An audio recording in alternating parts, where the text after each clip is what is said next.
शिकवण्या फक्त तिलाच. ती शिकली नव्हती तेव्हाही, आज ती शिकून मोठी झाली तरीही. शिकवण्या फक्त तिलाच.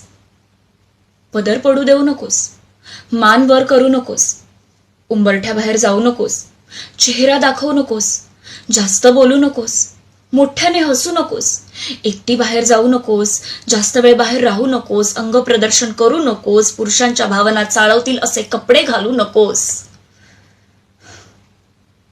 पण असे काय कपडे होते त्या ड्युटीवर काम करणाऱ्या अभयाचे? काय कपडे होते त्या गरोदर बिल्किस बानोचे?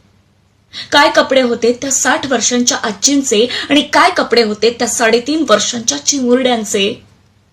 अजून किती वेळ तुम्ही फक्त तिलाच शिकवणार? तिच्यावर झालेल्या अत्याचारांसाठी तिलाच दोषी ठरवणार? तिला झालंय हो सगळं शिकवून. स्त्रीला ना झालंय सगळं शिकवून. गुड टच झाला, बॅड टच झाला, karate, martial art, self defence झाला, चाकू, सुऱ्या, पेपर स्प्रेही झाला. ती शिकली, सबळ झाली, सक्षम झाली.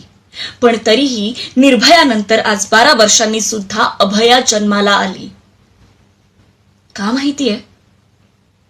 कारण गरजच नव्हती कधी तिला शिकवण्याची. गरज आहे ती त्याला घडवण्याची.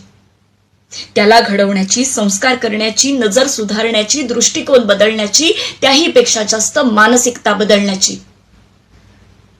तेव्हा तिला शिकवण्या देण्यापेक्षा ना, शिकवा तुमच्या मुलाला, शिकवा तुमच्या भावाला, काका, मामा, भाच्याला, मित्र, नवरा, सासऱ्याला, शिकवा तुमच्या बापाला आणि आजाला सुद्धा. कारण नातं कोणतंही असो, ते विसरत नाहीत त्यांच्यातल्या पुरुषाला. घाणेरड्या नजरेने तर नेहमीच पाहिलं, संधी मिळेल तेव्हा ओरबाडूनही काढलं. एवढ्यावरही का मन नाही भरलं म्हणून चिमुरड्या देहातही बाईपण शोधलं. पण ठेचा आता अशा प्रवृत्तींना, वासनेच्या भुकेल्या नराधमांना, गाडा अशा विकृतींना आणि 8वा छत्रपती शिवरायांना.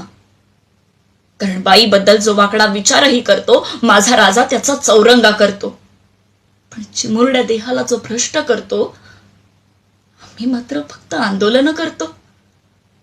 तो चॉकलेट गोळ्यांची आमिष दाखवतो, आमचा नेता फक्त आश्वासनं देतो.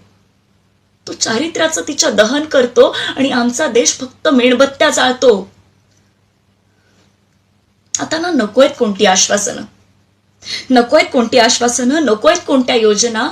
लाडक्या बहिणीला सुरक्षा द्या एवढीच काय ती प्रार्थना. आणि लाडक्या भावाला धडे द्या, शिकवा थोड्या भावना. बाई म्हणून बघण्याआधी आई म्हणून बघा.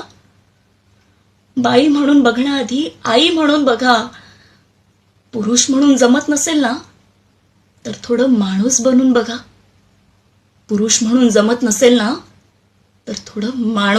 बघा.